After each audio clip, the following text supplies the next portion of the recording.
Voilà mes amis, je suis désolé, mais notre rendez-vous de cette semaine, je le passe avec vous dans ma voiture. Et comme je dis toujours, vous savez, il y a grosso modo deux types de sortes de personnes sur Terre. Il y a ceux qui tuent le temps et ceux qui volent le temps. Ceux qui tuent le temps, comme on le sait, c'est ceux qui ne font pas grand-chose de leur vie. Alors ils passent leur temps à tuer le temps. Moi, et comme beaucoup d'autres, je fais partie de ceux qui volent le temps. C'est-à-dire que je suis obligé de voler une minute par-ci, une minute par-là, parce que je n'ai jamais suffisamment de temps pour m'acquitter, ne serait-ce que de 10% de tout ce que je devrais faire si j'avais le temps de tout faire. Alors, toute la semaine, j'ai couru à droite, à gauche. Il y avait aussi la fête de Hanouka, comme vous le savez, et qui prend aussi beaucoup de temps parce que c'est le moment d'être avec la famille, d'être avec les amis, et sans compter tout le travail que je n'ai pas diminué. Et aujourd'hui, je n'arrivais pas à trouver une minute. Je me suis dit, écoute, Raïm, tu rentres dans ta voiture et tu te mets dans ta voiture et tu fais l'enregistrement comme prévu chaque semaine avec tes amis, tes élèves, les Bnei Adam. Et voilà. Donc, on va commencer.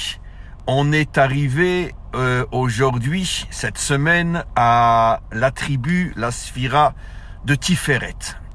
Tiferet, on a déjà parlé donc de pas mal de choses. La semaine dernière, on était donc Voura, dans la rigueur, et aujourd'hui dans Tiferet. Alors, qu'est-ce que c'est Tiferet? J'en ai déjà parlé de très nombreuses fois, et j'avoue que c'est d'une certaine manière l'essence, l'âme de tous mes cours, c'est-à-dire l'unité. Et qu'est-ce qu'on appelle donc Tiferet? Fait allusion à l'attribut, à la qualité de l'unité. Et qu'est-ce que signifie l'unité? L'unité, c'est-à-dire, comme je l'ai souvent expliqué, c'est la rencontre et l'union entre les contraires. L'unité n'a strictement rien, n'a absolument rien à voir avec l'uniformité. C'est-à-dire tout le monde pareil, on pense la même chose, on dit la même chose, on fait la même chose, on est la même chose. Cette manière de voir les choses est l'extrême absolu contraire de l'unité. L'unité, c'est la réunion de choses différentes, de pensées différentes, de paroles, de langages différents, d'actions et d'êtres différents, mais qui comprennent qu'il faut malgré tout s'unir. Et pourquoi faut-il s'unir? Je l'ai déjà expliqué des milliers de fois, parce qu'en vérité, la vérité vraie est la réunion de l'ensemble de toutes les parcelles de bonnes pensées, de bonne volonté, de bonnes paroles et de bonnes actions qu'il y a dans le monde. Comme je l'ai souvent expliqué, c'est l'exemple d'un puzzle. On a besoin de réunir toutes les parties du puzzle pour obtenir la grande image qui nous permet de comprendre finalement à quoi servait toutes les petites parties seules ne donnent rien, ne donnent strictement rien. C'est que uniquement lorsque tu as rassemblé toutes les petites parties du puzzle que tu obtiens la grande image et que tu te rends compte que finalement on avait besoin de chaque petite partie. C'est ça l'unité. Exactement de la même manière. Je parle bien sûr évidemment de ce qu'il y a de bon dans le monde, au niveau des différentes pensées, des différentes religions, des différentes idéologies, des différents idéaux, des différentes philosophies. Pareil pour le langage, pareil pour l'action. Bien évidemment qu'il y a énormément de choses magnifiques dans ce monde. Chez tous les hommes, chez toutes les femmes. Dans toutes les religions, il y a des étincelles de vérité, des étincelles de bien. Dans toutes les philosophies, dans toutes les idéologies. Bien évidemment, je ne parle pas des religions ou des idéologies ou des philosophies qui prônent le mal et la destruction des autres. Mais en vérité, il ne s'agit que d'une minorité par rapport à l'ensemble de tout ce qui se passe dans ce monde. C'est évident que la majorité des êtres humains ont de bonnes intentions. Mais le problème, le véritable problème, c'est qu'il n'y a pas d'unité. Et qu'est-ce que cela veut dire, il n'y a pas d'unité? C'est-à-dire que finalement, chacun a le sentiment que sa minuscule parcelle de la vérité est, EST, toute la vérité.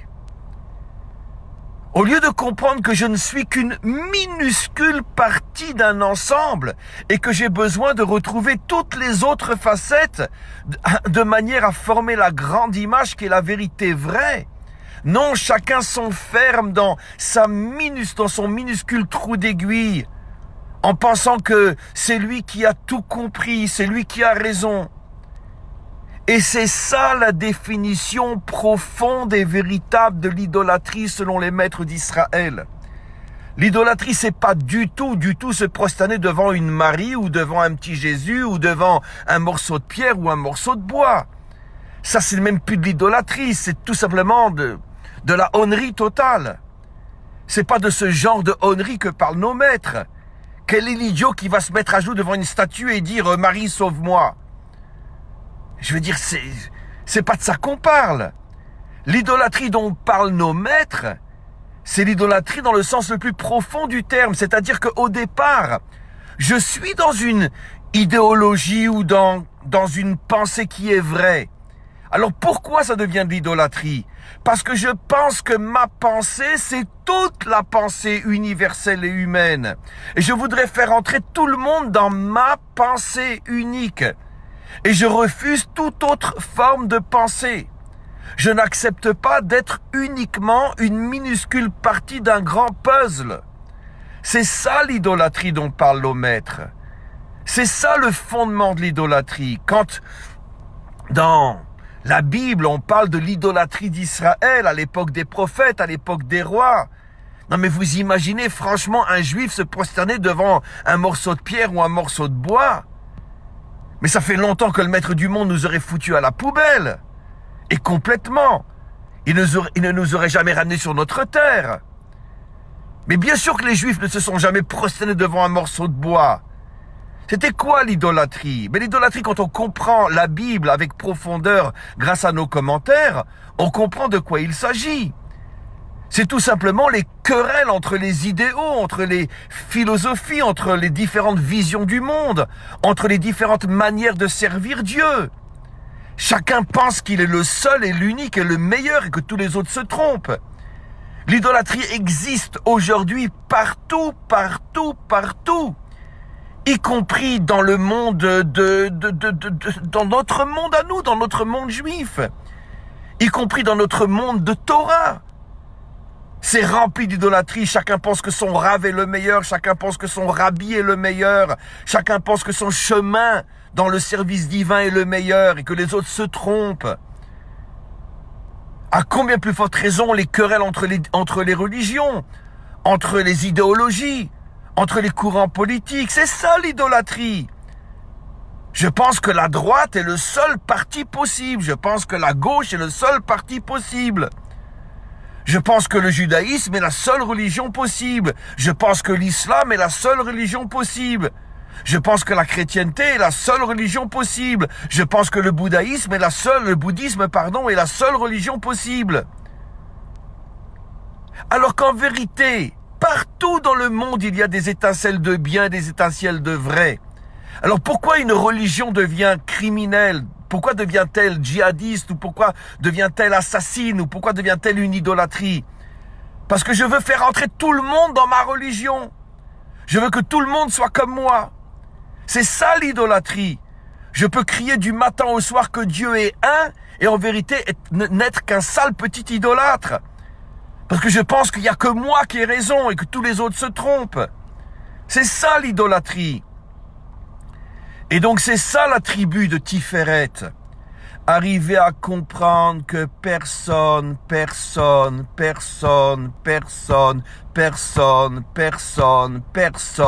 n'a toute la vérité.